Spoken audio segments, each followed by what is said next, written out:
پاکستان کی جوہری تنصیبات سے متعلق انڈین وزارت دفاع کو غلط بیانی پر منہ کی کھانی پڑی۔ عالمی جوہری توانائی ایجنسی نے پاکستان کی تمام ایٹمی تنصیبات کو محفوظ قرار دے دیا۔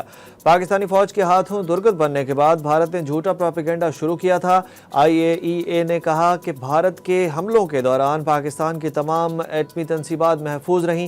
پاکستان کی جوہری تنصیبات سے کوئی تابکاری خارج نہیں ہوئی۔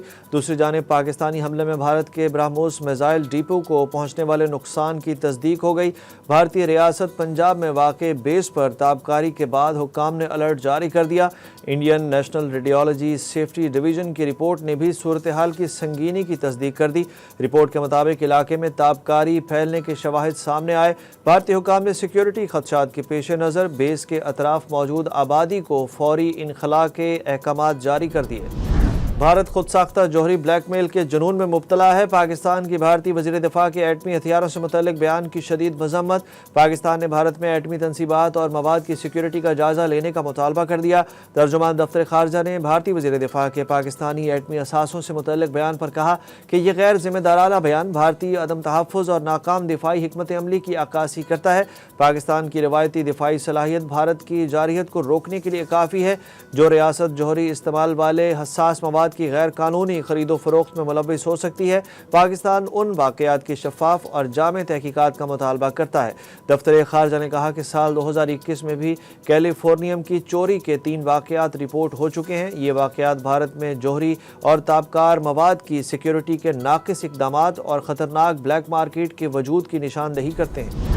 پاک بھارت DGMOs کا تیسرا رابطہ جنگ بندی برقرار رکھنے پر اتفاق۔ ذرائع نے بڑا دعویٰ کر دیا۔ ذرائع کے مطابق پاک فوج کے DGMO میجر جنرل کاشف عبداللہ اور بھارت کے DGMO لیفٹیننٹ جنرل راجیو گھائے نے line of control per cease fire کو برقرار رکھنے اور پہلے رابطے کے دوران طے کیے گئے سٹیٹس کو قائم رکھنے پر اتفاق کیا ہے۔ پاکستان امن چاہتا ہے لیکن ایک بار پھر جارحیت کا سامنا کرنا پڑا تو بھرپور دفاع بھی کرے گا۔ وزیر اعظم نے انڈیا کو سخت پیغام دے دیا۔ شہباز شریف نے آذربائیجان کے صدر کو فون کر کے بھارت سے کشیدگی کے دوران یکجہتی پر شکریہ ادا کیا۔ انہوں نے کہا کہ صدر ایلیوف کی مستقل حمایت پاکستانی عوام سے ان کی بے پناہ محبت اور پیار کا ایک اور مظہر ہے۔ صدر ایلیوف نے کہا کہ آذربائیجان پاکستان کے ساتھ تمام شعبوں میں اپنے برادرانہ تعلقات کو مضبوط بنانے کے لیے پرعزم ہے۔ پاکستان کے سائبر اٹیک میں بھارت کو کس سنگین تباہی کا سامنا کرنا پڑا، تفصیلات سامنے آ گئیں۔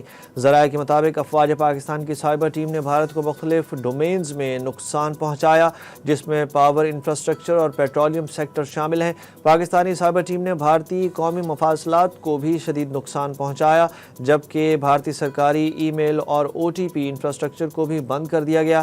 پاکستانی سائبر ٹیم نے بھارتی نگرانی کے نظام میں خلل پیدا کیا، کمیونیکیشن ہارڈ ویئر کو تباہ اور بھارتی ویب سائٹس کو ہیک کیا گیا۔ پاکستانی سائبر ٹیم نے بھارت کے نیشنل، ایسٹرن، ناردرن اور ویسٹرن لوڈ ڈسپیچ سینٹرز تک رسائی حاصل کر کے سسٹم کو بھی ہیک کیا، جس سے تقریباً 80% صارفین عارضی طور پر بجلی سے محروم ہوئے۔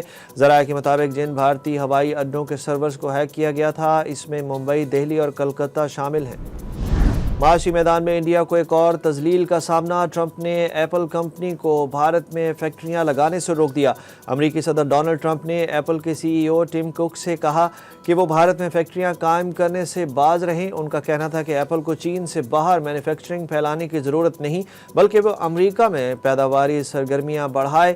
امریکی صدر نے قطر میں سرکاری دورے کے دوران ٹم کک سے ملاقات کے بعد بتایا کہ گزشتہ روز ان کی ٹم کک سے سخت گفتگو ہوئی۔ صدر ٹرمپ نے بھارت کو دنیا کے ان ممالک میں شامل قرار دیا جہاں درآمدی محصولات کی شرح سب سے زیادہ ہے۔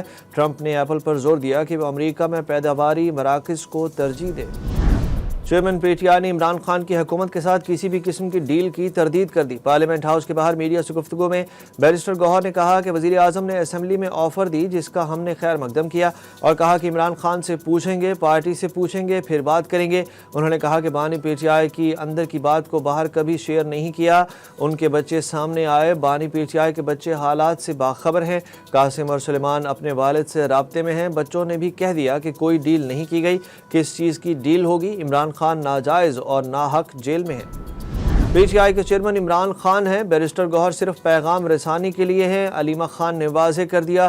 انہوں نے کہا کہ خبریں ہیں کہ بانی PTI کی مسلم لیگ نون کے ساتھ ڈیل ہو رہی ہے، مجھے سمجھ نہیں آ رہی یہ خبر کہاں سے آئی ہے۔ بانی سے ہم نے یہی سوال کیا تو انہوں نے کہا کہ نہیں، ہم حیران ہو گئے کہ شاید جیل میں کوئی بات چیت ہوئی۔ علیمہ خان نے کہا کہ نون لیگ کے ساتھ بانی PTI کس چیز پر بات کریں گے؟ یہ وہی لوگ ہیں جنہوں نے سارا مینڈیٹ چوری کیا تھا، چوروں کے ساتھ بیٹھ کر ہم بانی کی طرف سے کیا بات کریں گے؟ برطانوی حکومت نے حسن نواز کو کاروبار شروع کرنے کی باضابطہ اجازت دے دی۔ رپورٹ کے مطابق بینکرپسی کی مدت مکمل ہونے کے بعد اب نواز شریف کے صاحبزادے حسن نواز دوبارہ کمپنی ڈائریکٹر بن کر معمول کے مطابق کاروبار کے اہل ہو گئی ہیں۔ سرکاری ریکارڈ کے مطابق حسن نواز کے دیوالیہ پن کی مدت رواں سال 29 اپریل کو ختم ہوئی۔ محکمہ ٹیکس نے تصدیق کی کہ کسی غیر قانونی سرگرمی میں ملوث نہ ہونے کے سبب حسن نواز کا دیوالیہ پن ختم ہوا ہے۔ برطانیہ کے محکمہ ٹیکس نے نواز شریف کے صاحبزادے حسن نواز کے خلاف بینک دیوالیہ کیس باضابطہ بند کر دیا۔ حکومتی اخراجات پر سخت کنٹرول رکھا جائے، بجٹ 2025 کے لیے IMF نے پاکستان سے مطالبہ کر دیا۔ آئندہ وفاقی بجٹ پر حکومت اور IMF کے تکنیکی مذاکرات جاری۔ IMF نے پاکستان پر زور دیا ہے کہ وہ حکومتی اخراجات میں کمی کرے، جو کہ اس وقت GDP کا 21.6% ہے، اور اگلے سال انہیں 20.3% تک محدود رکھا جائے۔ دوسری جانب وزارت خزانہ نے تمام وزارتوں اور محکموں کو ایک اضافی فارم جمع کرانے کی ہدایت کر دی، جس میں سبسڈی میں شامل ماحولیاتی عناصر کی تفصیل شامل ہوگی۔ پاکستانی تجزیہ کار نجم سیٹھی کا انٹرویو کرنے پر بھارتی صحافی کرن تھاپر کے خلاف دہلی میں مقدمہ درج ہو گیا۔ بھارتی وکیل گوتم نے مقدمے میں یہ موقف اختیار کیا کہ نجم سیٹھی نے بھارتی صحافی کو انٹرویو دینے سے پہلے ISI کے جنرل ہیڈ کوارٹر سے بریفنگ لی ہوگی، اور یہ حقیقت شاید کرن تھاپر کو بھی معلوم تھی۔ گوتم سبروال نے ایک بھارتی YouTube چینل کو انٹرویو دیتے ہوئے کرن تھاپر کی جانب سے نجم سیٹھی سے پوچھے گئے متعدد سوالات پر اعتراض بھی کیا۔ PSL کے 10ویں ایڈیشن کے بقیہ میچز کے لیے غیر ملکی کھلاڑیوں کا دوبارہ ٹیموں کو جوائن کرنے کا سلسلہ جاری۔ انگلینڈ کے ایلیکس ہیلز اور جنوبی افریقہ کے راسی وین نے بھی پاکستان آنے کی حامی بھر لی۔ سوشل میڈیا پر جاری بیان میں ایلیکس ہیلز کا کہنا تھا کہ ذاتی مصروفیات کی وجہ سے PSL کے ابتدائی میچز میں شرکت نہیں کر سکا تھا، لیکن بقیہ میچز کے لیے پاکستان آؤں گا۔ دوسری جانب پاکستان سپر لیگ کے بقیہ میچز کے ٹکٹوں کی فروخت شروع ہو گئی۔ PSL کے میچز 17 سے 25 مئی تک ہوں گے۔